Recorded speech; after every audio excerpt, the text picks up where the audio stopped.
Hello, friends. This is Dr. Hazel-Grace Yates, and I am joined with Danny Morris, who is one of my all-time co-facilitators. And Danny, you are participating in this fundraiser that I'm doing by volunteering to help co-teach Trauma-Informed Facilitation, which is an online thing. And I just want to start by hearing your voice.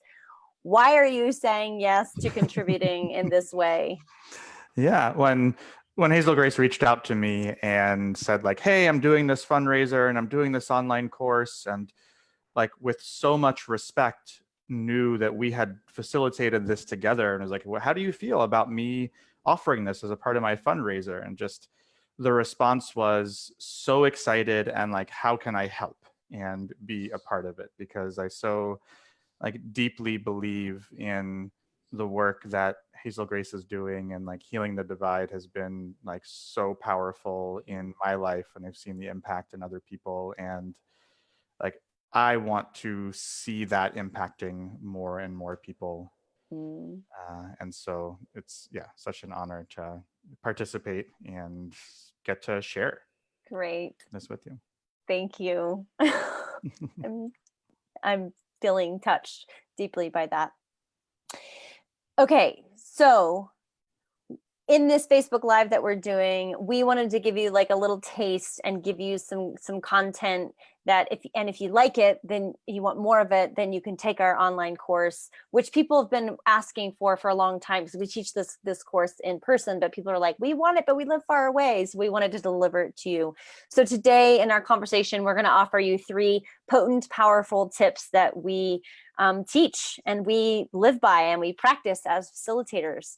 And I'm going to start with the first one, which is connecting to what is your relationship to trigger. And when we say trigger, it's a response from the body that's happened, something that's happened in the past that isn't complete or resolved, and it shows up in the current moment as if it's happening now, but it's really something that's happened in the past.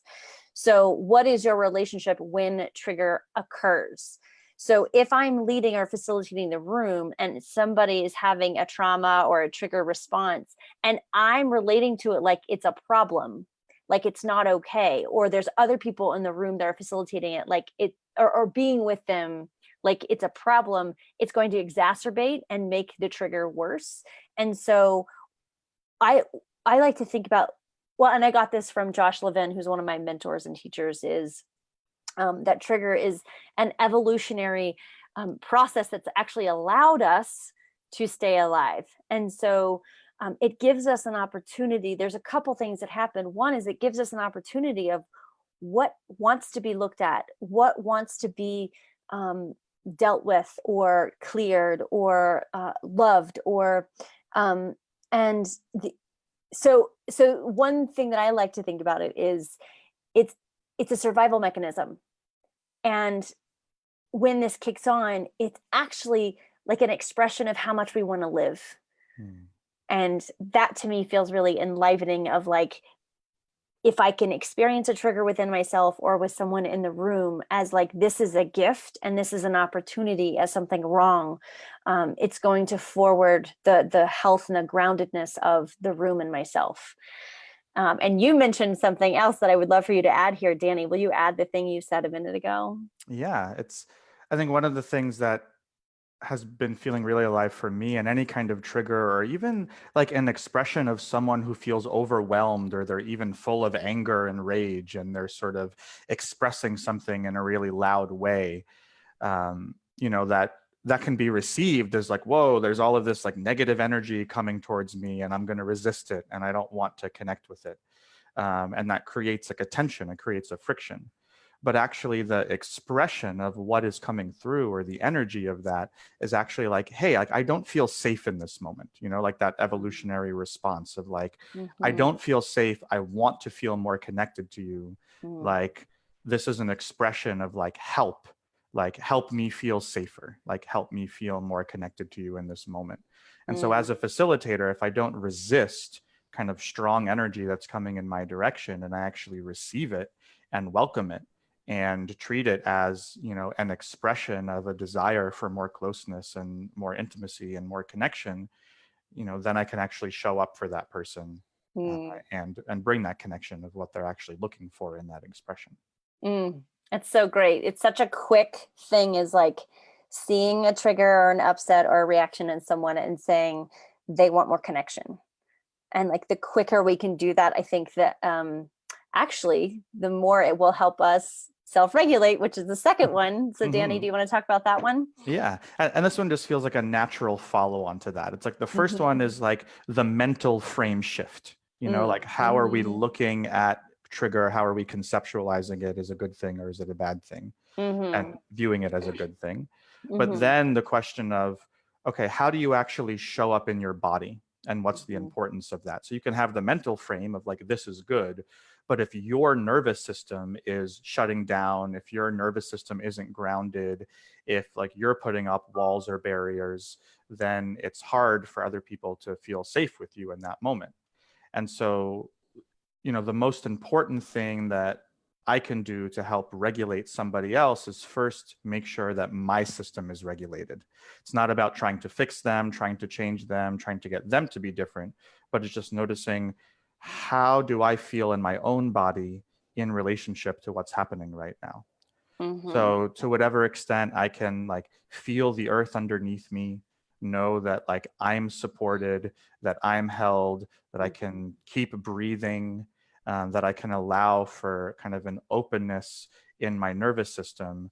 And there's all sorts of practices that you can learn, and different people will have different ways to help keep yourself regulated. Like what is it that you need to do to kind of keep energy moving through your body, to not get frozen, to not bring resistance. And when I can sort of call on my practices in the moment to help make sure that I'm regulated, that my nervous system is open and receptive, that just the entrainment of the impact that will have on other people will help to start regulating their nervous system. Because like we're not spiraling into this, just like both of us getting into a dysregulated place. Yeah. And I love how you said that there's lots of different ways that people can support their systems and being self-regulated. And that's one of the things that we go into in our course, of all the different possibilities of ways to support your self-regulation. And for me, I know two really quick things that I like to do to help self-regulate is touch with one of my co-facilitators, or even touch of my own self, like even placing my hand on my heart has me feel calmness or more regulation. And then the other one, which is like super easy go to, I do it all the time, is I invite the room to take a breath with me. Because when I can feel the whole room breathing and I can feel into the nourishment of the room, it totally relaxes me as well. Yeah. And that totally leads into the third thing that we were going to talk about. Yep. Which is, so in the course, we talk about like practices that you can do for yourself, how to keep yourself regulated, but then also how to keep the room regulated and how to keep the group regulated. And, because, and this is something that I've heard you say to me many times, it's like, we are kind of one nervous system, we're one body as a group. And so if you can kind of invite the whole group to do a grounding, a resourcing, or a regulating exercise, there are moments where as a facilitator, like you need that. You need to say like, hey, like I'm feeling like I need some support. Would you support me? And I'll take a breath right now. So that's a way that you can help resource yourself by getting the support from the group. Totally. But that being said, sometimes, not even when someone's bringing a trigger, but let's say someone is being like, they seem shut down, like they're retreating from the group, like they seem frozen, they're kind of like not making eye contact with anybody. And as a facilitator, you kind of sense like, all right, like something's going on for that person. And because they might already be in overwhelm, it might be too much to really like call them out directly in a big group and say like, hey, what's going on for you right now? Then all of the attention from the group is being put on them. All of that energy is going in that direction when they're already in overwhelm, and it activates their system even more. So a really skillful move is to like, all right, you notice someone might be having a hard time. You don't want to check in with them directly because that might put too much energy in their direction. but you might just notice, hey, like as a group, I want to invite us all to take a breath or to stand up and shake our bodies or Mm-hmm. whatever it is. And so you're kind of inviting the whole group into an activity that Mm-hmm. will create some regulation. But in your Mm-hmm. mind, you're kind of secretly doing it for that one person who you know needs the help. And of course, it'll, everyone in the group will gain benefit from it. Mm-hmm. But it's a way to help one person find regulation without calling them out directly and Mm-hmm. using the power of the group. Mm-hmm. Because we have that one nervous system, same thing as a facilitator. When you're resourced and when you're grounded, that's going to impact. But then when the whole group is grounded and resourced, like that's going to have an even larger impact than just you as the facilitator is going to have on that one person who's kind of struggling. Mm. Yes. So cool. It's so cool because I get excited about the like ninja moves Mm-hmm. and the possibility that that is. And when you were talking about an exercise or an activity that people could do, even just like get into groups, dyads, and do a check-in with one another, or get Mm-hmm. into dyads or partners or groups of 3 and do a noticing exercise, which noticing is a really powerful tool to help people get in the present moment now, which often can help regulation as well. So Mm-hmm. okay, well, those are our 3 tips. So the first one is checking in with your relationship to trigger. The second one is self-regulation, and the third one is using the group, when someone's having an experience, utilizing the health or the group field as opposed to putting attention on them, which might actually trigger them even more. Mm-hmm. So if you want more practice, more information, and dive deep with us in this online course, it's coming up in November. So this course you can purchase this course as a perk in my fundraiser for a documentary that I'm going to be making on healing the divide between men and women, which is a little bit like a step like this. And I think you all can figure it out. If you have any questions, contact me. And anything else you want to say here at the end, Danny? Mm-hmm. Yeah, just really excited to be offering this course within the context of, healing the divide. And it's sort of not only do I think people will get benefit from learning about these trauma-informed facilitation skills, but then you're also contributing to the creation of something that has the potential of really creating lasting impact and bringing more healing between men and women and all genders, and kind of helping us come back into harmony and connection. And some of the the deepest triggers and wounds that we carry, like, are our relational triggers and wounds to, like, past relationship, to relationships with our parents. It's Mm-hmm. like that's where so much of it stems from. Mm-hmm. And the divide that our parents had, which didn't help them show up in a resourced and regulated way, so that we were resourced and regulated, that just carries on and on. So it's like,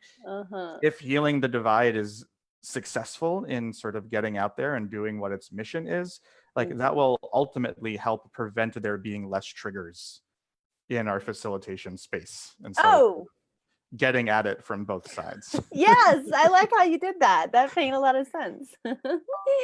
Great. All right. Well, thank you so much, Danny. I look forward to leading this course with you. Mm-hmm. Yeah. Mwah. Bye, friends.